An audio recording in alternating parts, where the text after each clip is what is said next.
Base sa mga reviews niya na nabasa ko, sa mga videos na napanood ko, talagang highly recommended itong Ugarte Cars. So, ito yung mga unit details po natin. So, tama naman po yung spelling ng pangalan po natin, no? Sir Al Haji Marcos Salting. Okay, si Sir Lloyd Anthony Ugarte po, owner po ng Ugarte Cars Manila.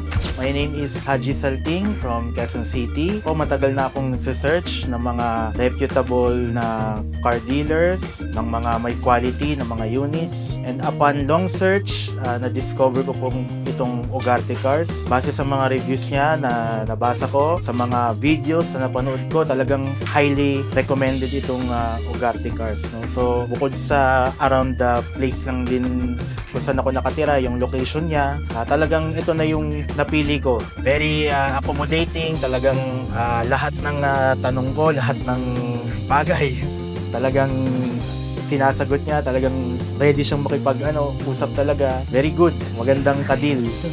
Basta used cars, Ugarte Cars.